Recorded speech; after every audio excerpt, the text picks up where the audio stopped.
अखिल भारतीय मराठी चित्रपट महामंडळाच्या घटना दुरुस्तीचं काम करण्यापासून कोल्हापूर, मुंबई, पुणे, नाशिक, छत्रपती संभाजीनगर, नागपूर इथं महामंडळाचा विस्तार केला।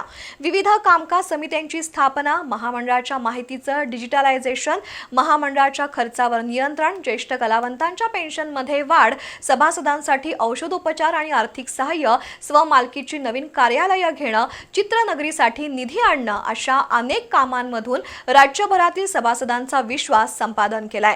त्यामुळे 7 जून रोजी होणाऱ्या निवडणुकीत सभासद आमच्या पॅनेलला विजयाचा गुलाल लावतील असा विश्वास चित्रपट महामंडळाचे माजी अध्यक्ष मेघराज राजे भोसले यांनी पत्रकार परिषदेत व्यक्त केलाय।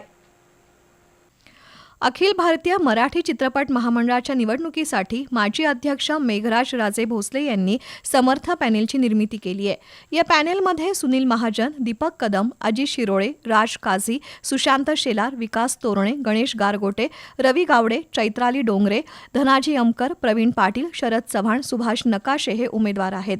तर समर्थ पॅनेलचे प्रसिद्ध गायक आनंद शिंदे आणि संकलक विजय खोचीकर यांची बिनविरोध निवड झाली आहे, असं मेघराज राजे भोसले यांनी पत्रकार परिषदेत सांगितलं।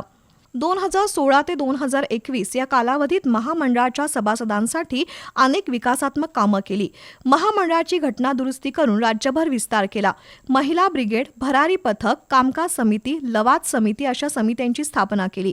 खोट्या ऑडिशनवर नियंत्रण आणलं। महामंडळाच्या 49,000 सभासदांची माहिती डिजिटल स्वरूपात संकलित केली। वारेमाप खर्चावर नियंत्रण आणलं। ज्येष्ठ कलावंतांचं मानधन 500 रुपयांवरून 1,000 रुपये केलं, तर सभासदांच्या आजारपणासाठी 5,000 रुपयांवरून 25,000 रुपये मदत केली। न्यायालयीन वाद टाळण्यासाठी लवाद समिती नेमली। सभासदांच्या मुलांना शैक्षणिक मदत केली। निर्मात्यांच्या अनुदानातील जाचक रद्द करून घेतल्या। महामंडळाचं बंद पडलेलं चित्र शारदा मुखपत्र पुन्हा सुरू केलं।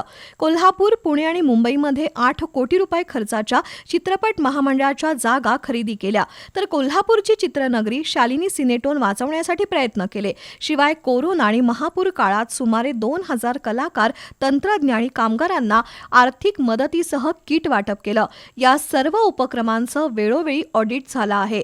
त्यामध्ये कोणताही गैरव्यवहार नाही। त्यामुळे विरोधकांच्या भूलथापांवर सभासद विश्वास ठेवणार नाहीत आणि समर्थ पॅनेलच्या पतंग चिन्हावर सर्वाधिक मतदान होईल असा विश्वास राजे भोसले यांनी व्यक्त केला। यावेळी अन्य उमेदवारांनी विरोधकांच्या टीकेचा समाचार घेतला। पत्रकार परिषदेला संजय ठुबे यांच्यासह माजी संचालक आणि सभासद उपस्थित होते।